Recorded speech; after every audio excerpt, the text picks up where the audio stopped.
Close your eyes now. Imagine yourself sitting on the shore of a sea. It's not the ocean, so the waves are calmly lapping up onto the shore. It's dusk. There's a beautiful sunset, and still plenty of light. You're just sitting on the shore, barefoot and relaxed clothes, listening to the sound of the water coming onto the shore, the seagulls, the other birds in the air. And I want you just to notice your breathing. Notice how you breathe air in, you hold it, and now breathe air out. Breathing in and breathing out, relaxing, just enjoying this beautiful view. I want you to become aware of your body. Notice if there's any part of your body that is not relaxed. Is there any tension in your neck, your face, especially your jaw, your back? Now, wherever place you feel stiff, you feel tension, maybe even pain, just focus on that spot. Then, and hold that part of you still. Now hold it. And now release. Breathing out. Let it go. Do this again now from any other place of stillness. And do the same place again.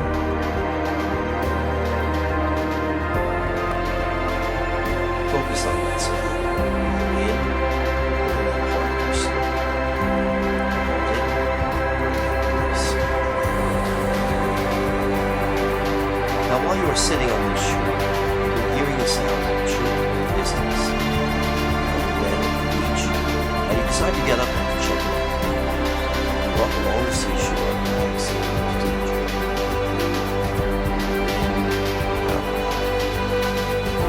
Shoreline makes a turn to the right, as you go around the boat and see a bunch of men working on their fishing nets, talking, lots of children, lots and lots of children. It strikes you as a little surprising that these men seem to enjoy the children's company, and the children are delighted to be with them too. And you notice that everyone's clothing is not like what we wear now. You realize that somehow you've gone back in time. As you get closer to the men, the one who is the loudest is looking at you and he laughingly says, "Well, look who's here. Why aren't you dressed a little bit weird?" And there's a piece of you that wants to say back, "Look who's talking." But there's way more of them than you. The loud guy continues, "Hi, my name is Peter, and these are my friends. Introduce yourself, guys." One at a time, the men introduce themselves to you. "I'm Andrew. I'm Thomas. I'm John. I'm James. I'm Matthew." Peter continues, "I guess it's obvious that we're fishermen, except all for Matthew here. Hey Matthew, tell him what you do." Matthew says, "I was a tax collector." Peter chimes in, "Yeah boy, was he corrupt and self-absorbed." And then one of the other guys jumps in and says, "Hey Peter, give Matthew a break. He's really changed. He's left all that behind him." Matthew says, "I'm still a sinner, but I have a new life now with Jesus." And you're like, "Wow, you guys are friends with Jesus?" And they say, "Well, we're his followers, but we're honored that he insists on calling us his friends." Tell me about the rest of you. What about you guys? What are you guys' names again? "Hi, I'm Andrew." Peter keeps running commentary on all the guys. He says, "Andrew is the gutsiest guy in this whole group.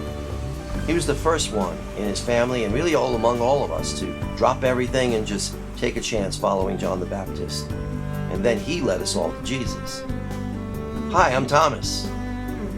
Thomas is the most moody guy. He's always trying to figure things out. He gives Jesus the hardest time, maybe next to Judas. Sometimes I wonder how Jesus puts up with it, but we love him. "Hi, I'm James." Jesus calls James the son of thunder because he's so quick to anger, but it's always to protect those he cares about. So he's always quick to judge who might be a possible enemy. "Hi, I'm John." I think John is Jesus' favorite. if there is such a thing. He's the most devoted to Jesus. Now, we all love Jesus, but John shows it the most. It's like he refuses to leave Jesus aside. And now you say, so where's Jesus? And Peter replies, well, he went off by himself for a walk over there. He was playing here with all these children, and they like being with us, but I think they really love being with Jesus even more. Anyway, Jesus, he's always going off. Says he needs time alone with his Father, so he goes off by himself. Matthew says, well, he went off in that direction up ahead.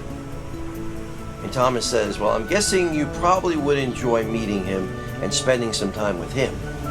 And you're like, yeah, you got that right. Peter chimes in, well, we got a lot to do here. And these children are not going anywhere. So how about if you pick one of us, take a break, and bring you to him? Now, which of these friends with Jesus would you most like to spend some time with? Peter, the gregarious boss? Andrew, the courageous adventurer? Thomas, the questioning thinker? John, the lover? James, the protector?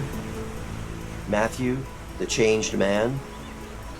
Well, pick one, and then the two of you go off to find Jesus, walking along the shore together, breathing in and breathing out. Now, the disciple asks, so why did you pick me?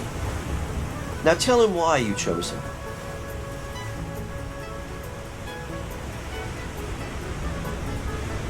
And as you're walking along this shore together, ask this disciple what he thinks Jesus is like. Ask him, what is your favorite thing about Jesus?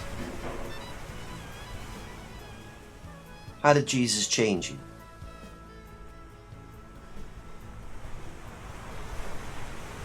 What has been the hardest thing about following Jesus?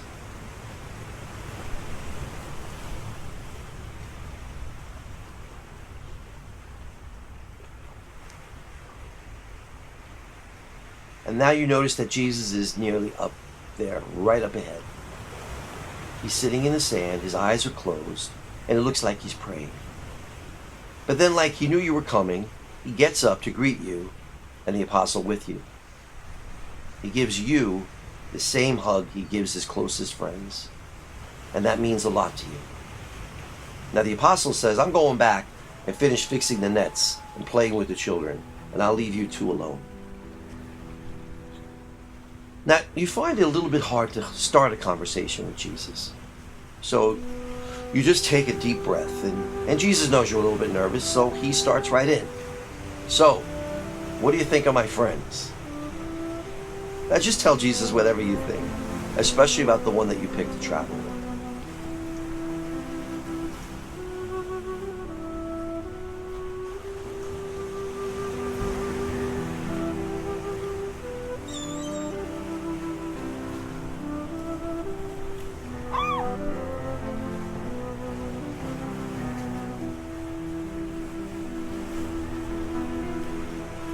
Jesus says, these guys have been with me for a while, and they still struggle with what I'm showing them and telling them. Peter jumps to conclusions in a negative way.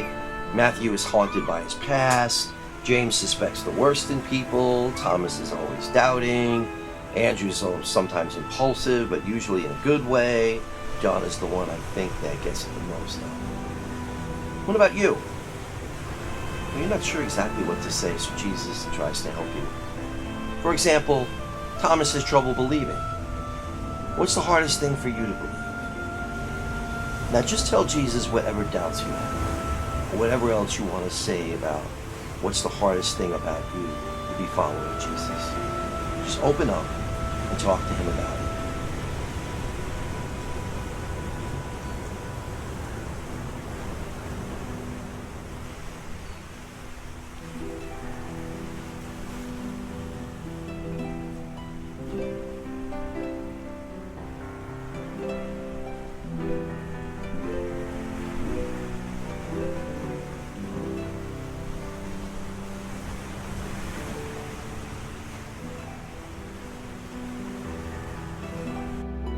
And now Jesus says, how about you come out on this boat with me?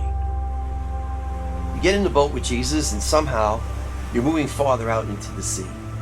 It's gotten a little bit darker now, and the boat doesn't look very strong, and you find yourself looking up at the beautiful night sky, and the stars seem brighter than you ever remember seeing. And Jesus says to you, "You like it? My Father made all this, and the Holy Spirit holds it all together."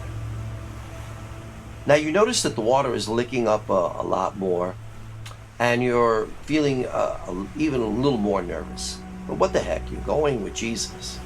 Jesus reads your mind and he says, the endless waves.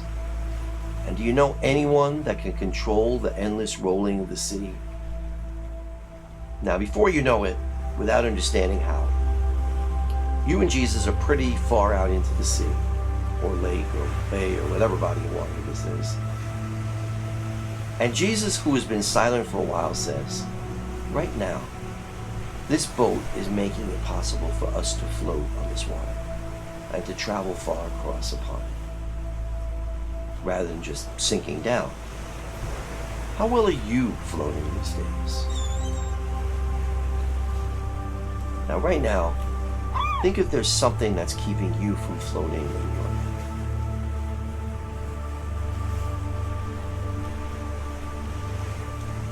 And Jesus continues, "Now close your eyes and see what comes to you."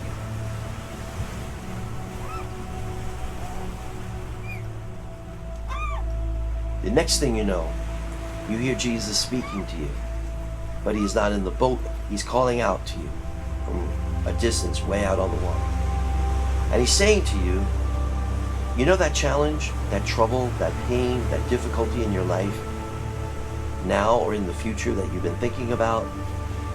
Can you trust me to be there for you? Can you just bring it to me? Can you trust that I love you and that I am good all the time? Will you come to me? Now this is crazy. You really can't believe it. Come to me means Jesus is asking you to walk on the water. This is just like he did with Peter in the Bible. But that was Peter, and this is just you. And Peter, he started out walking, but then he blew it, and he started sinking. What makes Jesus think I can do this? This is scary. I don't know how deep this water is, or what's in it. Jesus reads your mind and he says, there is no way you are going to be able to think through this. There's no way you're going to be able to think this through. All those thoughts and those fears, I want you to imagine that they're in your hands right now. You got them there? Now, get ready to throw them as hard as you can into the sky. All those thoughts and fears, imagine that they are in your hand right now. You got them there? Now get ready to throw them as hard as you can into the sky. And while you throw them up and out, keep looking up into the sky. Ready? Now throw them out. It seems that somehow the night sky is now illuminated with even more stars. And Jesus says to you, you see the new lights that appear? When you refuse to hold on and to trust me, and you let go of the fear and the guilt and the shame that holds you back, I turn them into stars to light up the darkness. It's what I do. Now trust that I will carry you. I will keep you floating. Now get up and out and walk towards me. And Jesus is true to his word. You're floating. And it's so much fun. You want to keep going. If you feel yourself sinking a little, but before you sink, Jesus says, it's not about the walking on the water. It's about trusting me.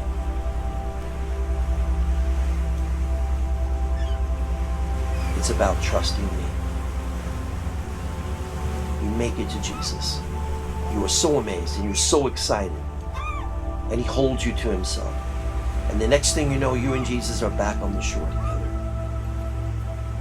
And Jesus says to you, I have to get back to my guys.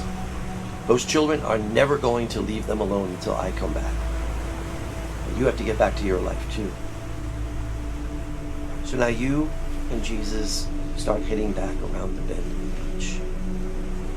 And Jesus says to you, I want you to do two things.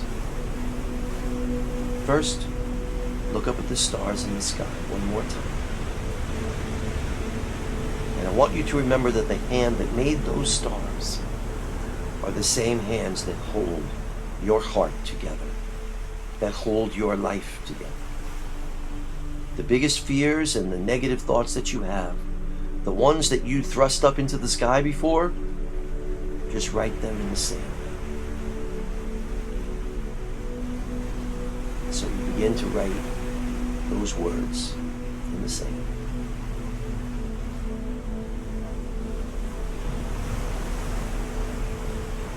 And Jesus says to you, now brush them aside with your hand. You're free. They can't control you anymore. Their power to control you is erased on the earth, and it is transformed into light in the heavens. I wash away all that is no longer necessary. The next thing I want you to do is to select and take with you one of the seashells in the sand. Pick up anyone that calls to you. Now look at it and keep it to remind yourself that just as the shell once protected the living being that was inside, so too will I always be all the protection that you will ever need. You and Jesus continue walking, and the laughter of his disciples and the children gets closer to you.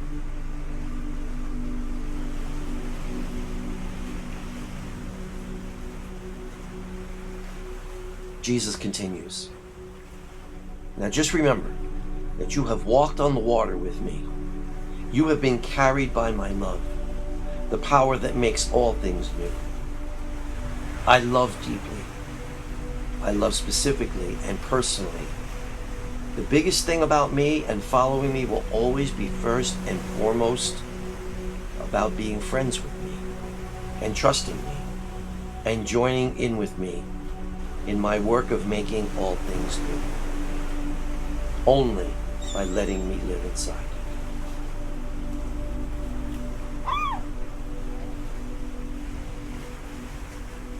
There are many people who know about me, or who may even know my truth, but they do not know me. And that is what makes me the most sad. Please don't be just another one of those people. What hurts me most is when people who say that they are my friends don't trust me. It's not about having all the right answers. It's about opening your heart to give me a place there. You've heard it said that I knock at the door of your heart. I knock to invite you to let me in. But more importantly, I knock at your door to invite you to come out and play. I have a whole world of adventures that I want to share with you. Adventures that I can share only with you. Do you ever think about that? You and I are friends in a way that I am not friends with any of my apostles or with anyone on the earth in the past, right now, or with anyone who ever comes after you, who will ever have an earthly life. My Father in heaven did not make anyone else like you. I treasure our friendship, and I love you more than anything. And now Jesus hugs you, and he whispers in your ear. I don't say goodbye. I say see you later. Now you wave to Jesus' apostles and the children, of course to Jesus, and the next thing you know, open your eyes and you're back where you started. nothing is the same. You believe in love that makes all things new. You belong to, serve Jesus, the one who makes all things new. Who has it better?